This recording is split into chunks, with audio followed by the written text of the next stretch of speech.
Good evening, and thank you for joining us on this historic Thursday night. The world is mourning Queen Elizabeth II, who died this afternoon at the age of 96, surrounded by family at her summer home in Scotland. Earlier in the day, Buckingham Palace announced that Her Majesty, who ruled over the Commonwealth for a record 70 years, was placed under medical supervision. Her doctors were concerned about her health. Family rushed to her side. In accordance with the royal line of succession, her oldest son, Charles, immediately became king, which puts her grandson, Prince William, next in line to the throne, followed by William's eldest son, 9-year-old Prince George. Just before her death was announced, a double rainbow appeared over Buckingham Palace as a crowd gathered. President Biden visited the British Embassy in Washington late today and left a message in a condolence book. In a statement, he said Queen Elizabeth was a stateswoman of unmatched dignity and constancy who deepened the bedrock alliance between the United Kingdom and the United States. We have a team of reporters covering the death of a queen described as a stalwart leader, and CBS's Charlie D'Agata will start us off from Buckingham Palace. And good evening, Charlie. What's the scene like there? Good evening to you, Nora. There has been an outpouring of grief and emotion here at Buckingham Palace. Thousands of people have gathered to pay tribute despite the rain. And although this is a moment that we've all been expecting, it's hard to imagine this country without her.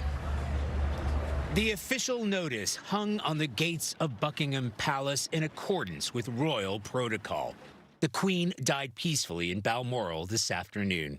Senior members of the royal family raced to be at her bedside today at Balmoral Castle, her summer home in Scotland.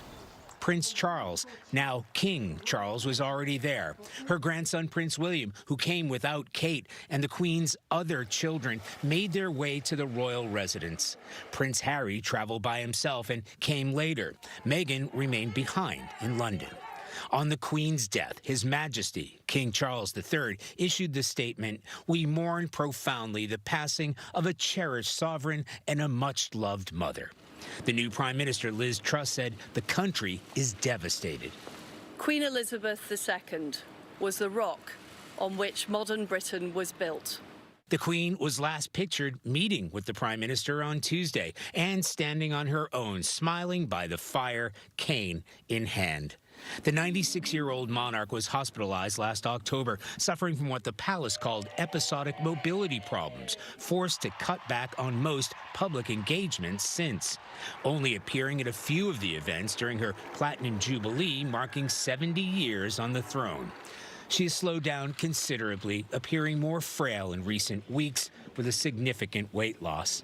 And the death of Prince Philip in April last year, her husband of more than 70 years, paid reminder that her reign was moving into its final, inevitable chapter. Tonight, the country mourns not just the passing of a national figure, but part of its very identity, the only monarch most have ever known.